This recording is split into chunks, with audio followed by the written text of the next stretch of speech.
La creencia popular, repetida exhaustivamente a lo largo de los siglos, afirma con simplicidad que los líderes judíos y el pueblo de aquella época rechazaron a Jesús de Nazaret simplemente porque eran crueles, espiritualmente ciegos o totalmente incapaces de comprender sus propias y antiguas escrituras.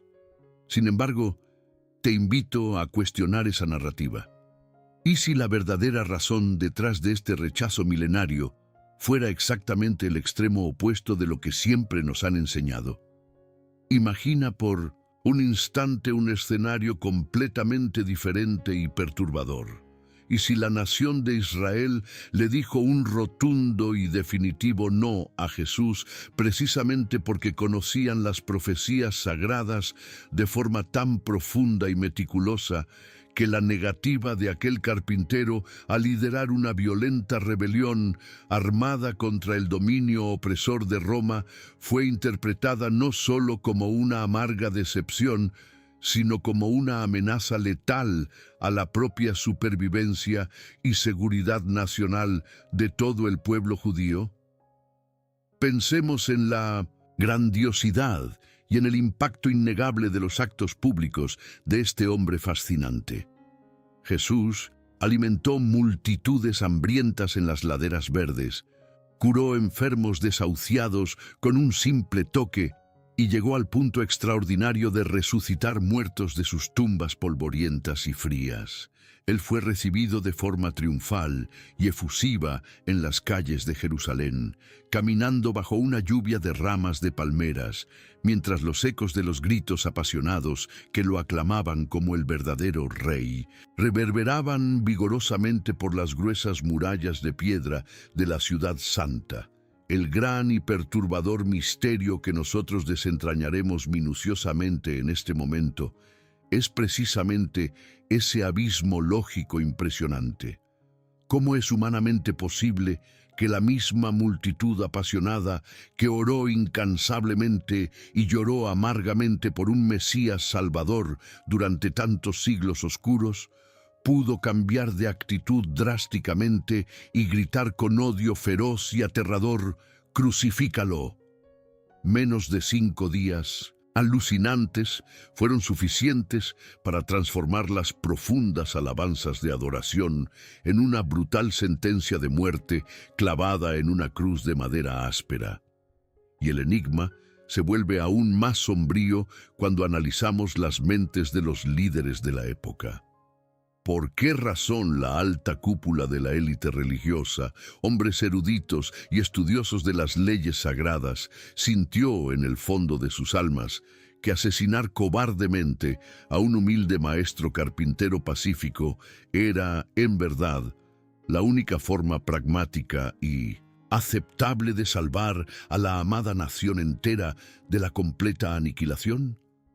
Esta revelación impactante esconde secretos oscuros sobre el verdadero poder, las intrigas del juego político implacable del primer siglo y el peso incalculable de las expectativas humanas no cumplidas. Prepárate, porque lo que estás a punto de descubrir sacudirá profundamente todo lo que creías saber sobre este momento crucial. Si te fascinan los misterios ocultos en las páginas sagradas y amas desentrañar los secretos históricos y teológicos de la Biblia que pocas personas se atreven a investigar, entonces has llegado al lugar exacto. En este canal nos sumergimos profundamente en las arenas del tiempo para rescatar la verdad desnuda y cruda detrás de los eventos que moldearon la humanidad, arrojando luz sobre los pasajes más complejos y enigmáticos de las Escrituras. Y para que podamos continuar juntos esta increíble travesía de descubrimientos monumentales, te pido que dejes tu me gusta ahora mismo en este video, te suscribas al canal para no perderte ninguna de nuestras próximas investigaciones y bajes a los comentarios para contarme desde qué ciudad o país estás acompañando esta revelación sorprendente. Prepara tu corazón, porque el viaje al pasado turbulento del primer siglo apenas comienza y la verdad absoluta transformará tu visión. Retrocedamos las manecillas del tiempo hasta el abrasador primer siglo. Bajo el disfraz cínico de la llamada Pax Romana, Judea no experimentaba paz alguna, sino una asfixia brutal. Imagina el peso aplastante de las botas de las legiones marchando sobre los caminos de piedra y el brillo cegador de las armaduras de los soldados enemigos. El pueblo judío, heredero de las promesas divinas, gemía bajo la carga insoportable de impuestos exorbitantes y humillaciones impuestas por un imperio implacable. El aire era espeso, impregnado con el polvo de la opresión y el olor acre de la revuelta inminente.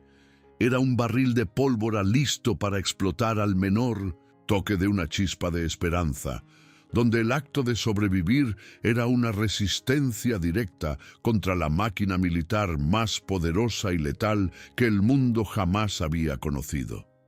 Aquella tierra sagrada sangraba, clamando silenciosamente por un rescate urgente. En este escenario de desesperación palpable, el movimiento armado de los celotes crecía en las sombras como un fuego incontrolable. Eran revolucionarios radicales, hombres de manos callosas y puñales escondidos bajo los mantos, dispuestos a derramar su propia sangre y la de cualquier romano por la tan soñada libertad. Al otro lado de esta cuerda floja política estaba el Sanedrín, la élite religiosa judía de vestiduras ricas y elaboradas. Ellos gobernaban el templo, pero su poder era terriblemente frágil, una mera concesión firmada por las espadas de Roma. Los sacerdotes vivían aterrorizados, sabían que cualquier falsa alarma de revuelta, cualquier aglomeración que oliera a insurrección, haría que el peso aplastante de las legiones romanas cayera sobre ellos, borrando la ciudad entera del mapa. El miedo del Sanedrín no era solo perder su lujoso estatus, sino presenciar la aniquilación absoluta de la nación y de su pueblo. Es fundamental entender la drástica división geográfica de esa época turbulenta. Lejos de allí, al norte, se encontraba la Galilea rural y agrícola. Piensa en colinas verdes, pescadores lanzando redes al mar de Galilea, un pueblo sencillo y alejado del epicentro del control tiránico de Roma. Fue exactamente en este ambiente bucólico y periférico que la fama de Jesús estalló como un trueno. Él caminaba libremente entre campesinos y enfermos, enseñando con una autoridad que magnetizaba multitudes incansables. En aquella región más aislada, su figura provocaba fascinación religiosa y admiración pura, sin activar de inmediato las alarmas mortales de sedición del imperio. El pueblo del norte veía al maestro carpintero con ojos de esperanza mesiánica, soñando con milagros interminables. Pero la dinámica del poder cambiaba brutalmente cuando los pasos sagrados del Nazareno se dirigían hacia el sur, hacia el corazón palpitante y peligroso de la religión y la política. Descender a Judea era adentrarse en la guarida del león. Jerusalén no era una simple ciudad, era el nervio central y el epicentro de la ocupación política opresora. Allí reposaba la imponente fortaleza Antonia, el cuartel general intimidador de Poncio Pilato, que observaba el templo con ojos de águila hambrienta. Allí también se sentaban las eminencias del Sanedrín, orquestando un equilibrio diplomático frágil como el cristal. En este ambiente claustrofóbico y tenso, donde las piedras de las calles susurraban conspiraciones mortales, las acciones de Jesús adquirían un peso completamente diferente. Curar a un ciego en el norte era un milagro conmovedor. Pero paralizar el comercio, volcar las mesas de los cambistas y purificar el gigantesco templo en Jerusalén era un ataque frontal. Cada actitud de él en la capital sagrada dejaba de ser solo un asunto estrictamente religioso y se transformaba rápidamente en un riesgo geopolítico inminente de proporciones catastróficas.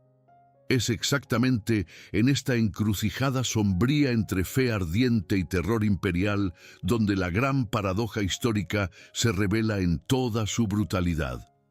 El pueblo clamaba por un gran guerrero, un nuevo héroe legendario que empuñara la espada llameante de David y manchara el desierto con la sangre roja de los opresores romanos. Ellos querían trompetas de guerra, no sermones pacíficos sobre la montaña. Querían una revuelta violenta y despiadada. Pero Jesús caminaba hacia el centro de poder con una postura misteriosamente mansa, montado en un sencillo asno de carga, sin ningún ejército visible a sus espaldas. El clima se volvía cada vez más insostenible. La pasión de la multitud y el pánico silencioso de las autoridades estaban a punto de chocar violentamente. ¿Cómo respondería aquel hombre extraordinario a las exigencias sanguinarias de toda una nación acorralada? La verdad que precipitó su muerte brutal conmocionaría a todos. El telón del misterio finalmente se rasga para revelar la verdad más impactante de esta historia. La nación de Israel buscaba desesperadamente al hijo de David, un rey guerrero y formidable que empuñara la espada para expulsar al imperio romano y restaurar la gloria política de Jerusalén. Jesús, sin embargo, vino primero para cumplir la profecía sombría del siervo sufriente de Isaías. La gran y transformadora revelación es que el Maestro se negó firmemente a ser el Mesías revolucionario que ellos querían, para poder ser el Salvador eterno que ellos necesitaban. Cuando la élite judía percibió con claridad que él jamás levantaría un arma contra el César, sino que criticaría severamente el sistema corrupto del propio templo, concluyeron lo impensable.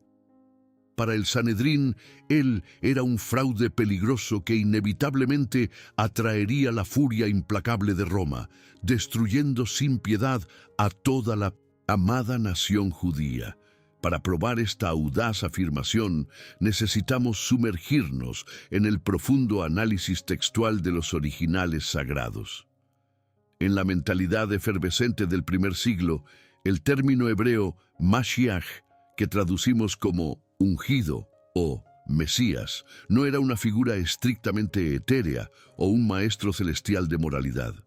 Esa palabra conllevaba un peso profundamente político, inseparable de una realeza guerrera e implacable, moldeada a imagen del legendario rey David. La expectativa no era de un cordero mudo yendo al matadero, sino de un león rugiendo ferozmente para devorar a las naciones opresoras. Cuando la multitud desesperada fijó sus ojos en aquel carpintero, realizando prodigios incomprensibles, no vieron un sacrificio expiatorio por sus pecados invisibles.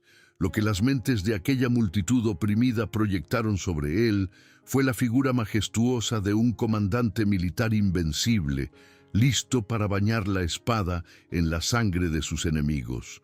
El punto culminante de esta expectativa política distorsionada se materializó en la entrada triunfal.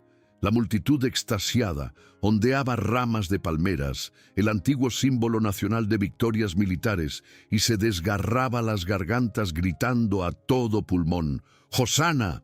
Pero aquí reside un detalle lingüístico fascinante y revelador. La palabra aramea Hoshiana no era, de ninguna manera, un cántico religioso suave o una simple alabanza litúrgica de adoración espiritual.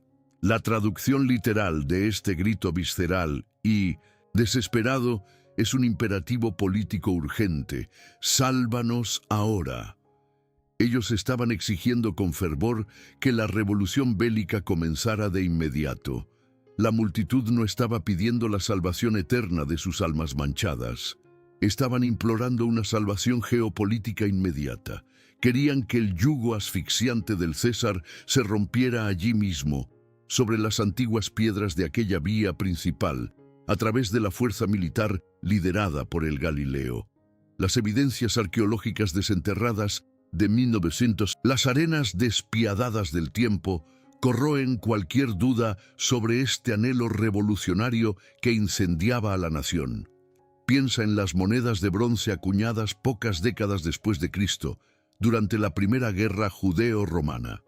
Los especialistas limpiaron el polvo secular de estos artefactos y revelaron inscripciones incisivas e innegables grabadas en el metal. Libertad para Sión.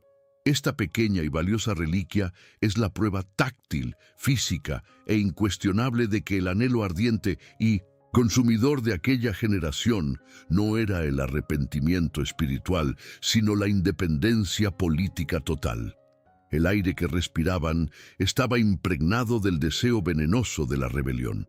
Para aquel pueblo amargado y sofocado por la tiranía de Roma, cualquier líder carismático que no empuñara el estandarte sangriento de la revuelta armada sería rápidamente descartado como un impostor inútil, incapaz de entregar la verdadera salvación nacional que todos deseaban.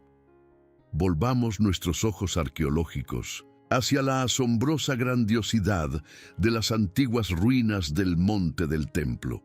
Las murallas colosales y las piedras gigantescas que aún resisten al tiempo no atestiguan solo el poder arquitectónico del pasado, sino que gritan silenciosamente sobre el colosal imperio económico monopolizado por los saduceos.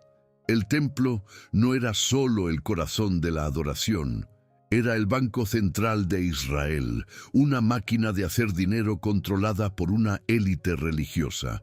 La clase dominante vivía en la más absoluta opulencia y mantenía sus privilegios a través de una alianza sumisa y lucrativa con los romanos.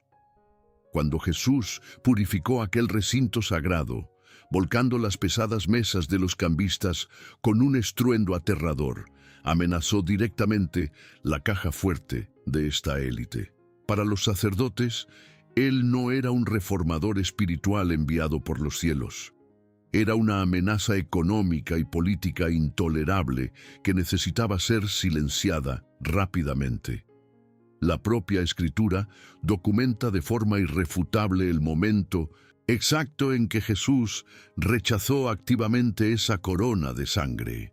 El Evangelio de Juan, en el capítulo 6 y versículo 15, pinta un cuadro de tensión insoportable justo después del milagro monumental de la multiplicación de los panes. La multitud, alimentada y extasiada por el poder inimaginable del Nazareno, decidió que había llegado la hora de la insurrección definitiva. El texto sagrado declara que ellos vinieron para hacerlo rey por la fuerza. Intentaron secuestrar al Hijo de Dios para colocarlo en el trono de una revuelta política. Sin embargo, la reacción de Jesús es la prueba definitiva de su misión redentora.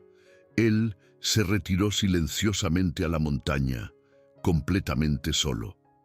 Huyó de la gloria militar humana, frustrando de forma profunda e irreparable las expectativas belicosas de un pueblo cegado por el odio y la sed de venganza política. ¿Y qué decir de los oscuros pasillos del poder donde se selló su destino?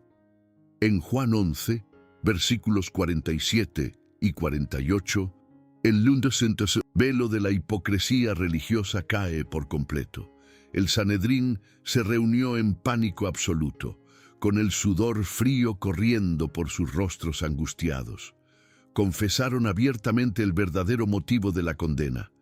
Si lo dejamos, todos creerán en él, y los romanos vendrán y destruirán nuestro lugar santo y nuestra nación.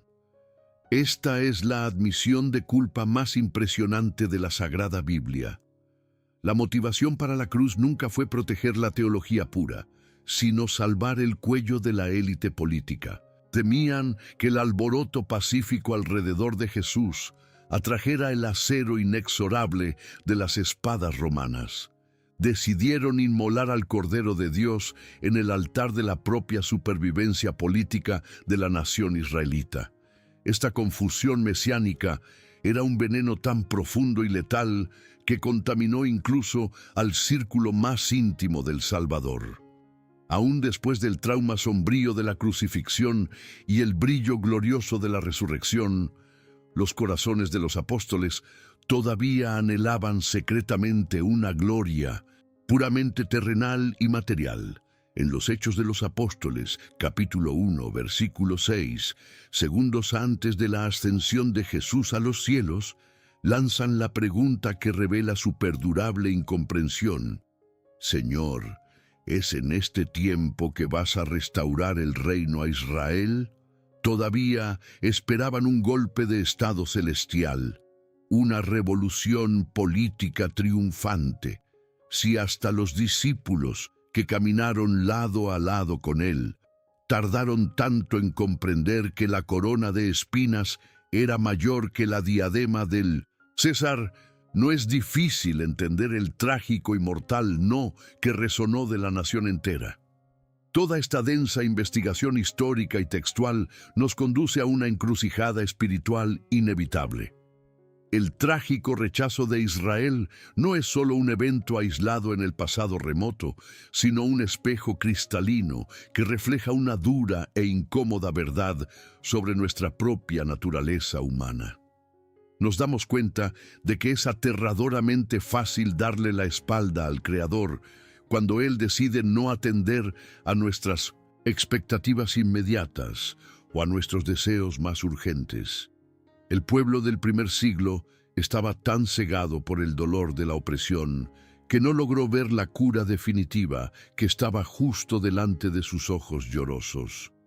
Moldearon un Salvador en la fragua de sus ambiciones políticas terrenales, y cuando el verdadero Mesías apareció con mansedumbre, lo despreciaron brutalmente.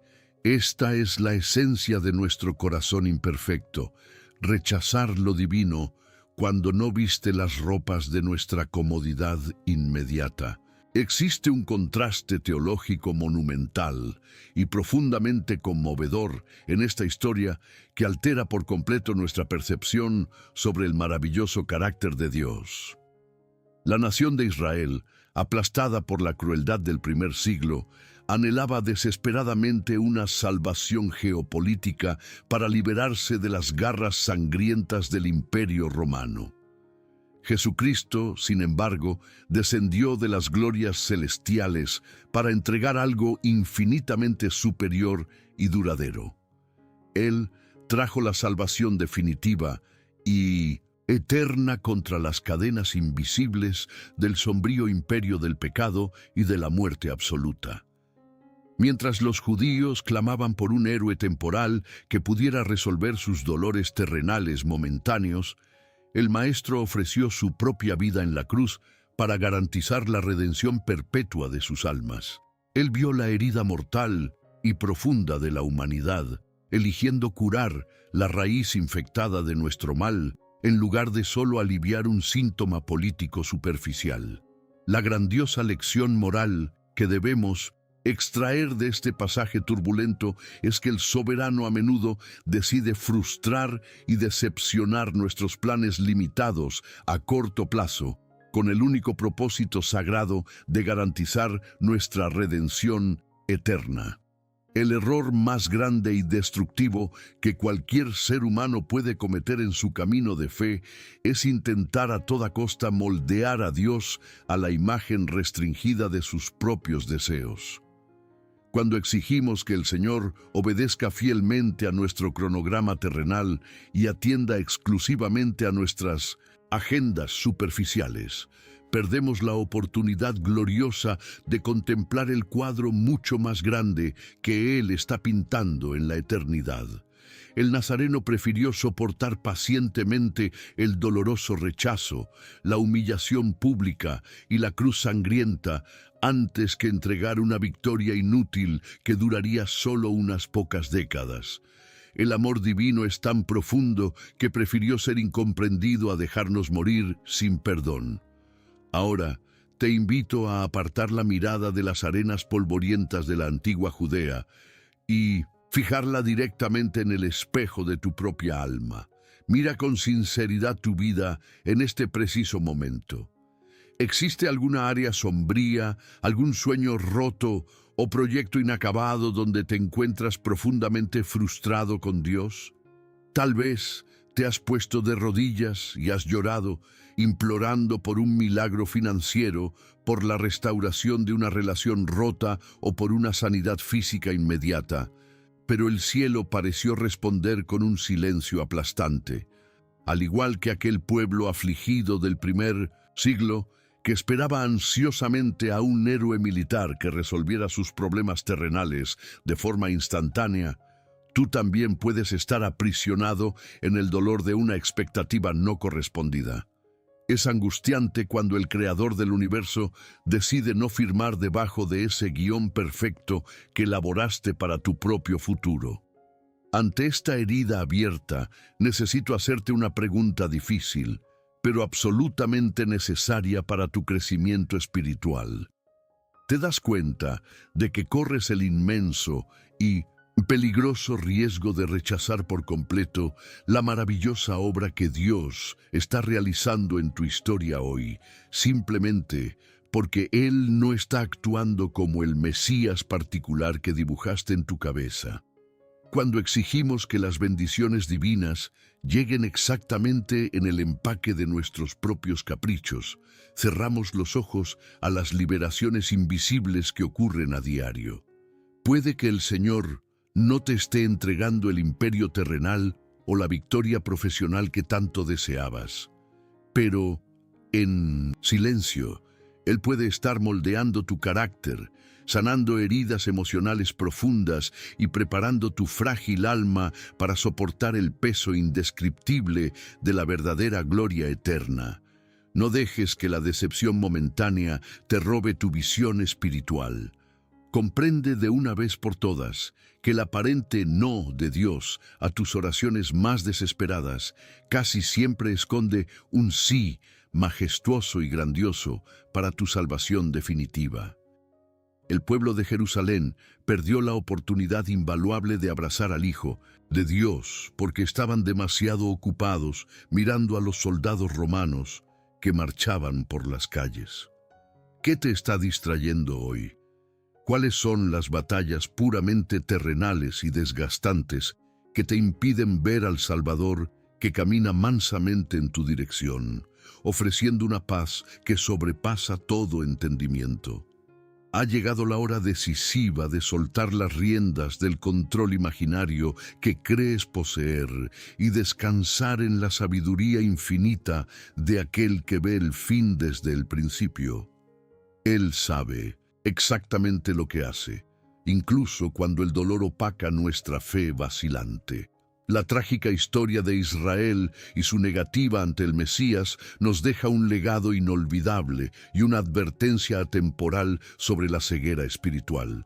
Aquel pueblo antiguo rechazó a Jesús de Nazaret, no por ignorancia de las Escrituras, sino exactamente porque Él se negó a ser el revolucionario armado que tanto deseaban para derrotar al Imperio Romano. Al elegir el camino del siervo sufriente en lugar de la espada del guerrero, Cristo priorizó la destrucción del pecado por encima de la caída de un imperio político temporal. En resumen, el Maestro frustró los planes a corto plazo de toda una nación para garantizar la salvación eterna de toda la humanidad. Esta es la esencia del amor divino. Soportar el odio y la incomprensión humana para regalarnos una redención verdadera, duradera e inquebrantable que trasciende nuestra visión limitada. Y ahora que comprendes la profundidad de esta revelación histórica, es el momento de tomar una decisión sobre cómo vas a enfrentar las frustraciones de tu propio camino. Si entiendes en el fondo de tu corazón que los planes soberanos de Dios son infinitamente más grandes y más profundos que tus deseos inmediatos y pasajeros, quiero ver tu actitud ahora mismo. Baja a la sección de comentarios en este instante y escribe la siguiente frase como una declaración de fe. Señor, cambio mis expectativas por tu voluntad. Aprovecha también para verificar si ya presionaste el botón de suscribirte aquí en el canal. Hazlo ahora mismo, activa la campana de notificaciones y únete a nosotros para continuar descubriendo juntos los mayores y más fascinantes misterios ocultos de la palabra de Dios. La cruz del Calvario permanece erguida a lo largo de los milenios como el símbolo máximo de que el aparente fracaso humano es, a menudo, el escenario principal de la mayor victoria celestial. No permitas que el dolor de las oraciones no respondidas de la manera que querías endurezca tu corazón y te aleje del único camino verdadero. El silencio de Dios hoy puede ser la preparación silenciosa para el milagro más grande que tu vida haya experimentado jamás. Recuerda siempre que aquel que no escatimó a su propio Hijo para salvar tu alma, no dudará en darte todo lo que sea necesario para tu vida eterna. La verdadera tragedia no es perder una batalla terrenal, sino rechazar definitivamente al Rey que ya ha ganado la guerra. Que la paz de Cristo guarde tu mente y hasta nuestra próxima investigación.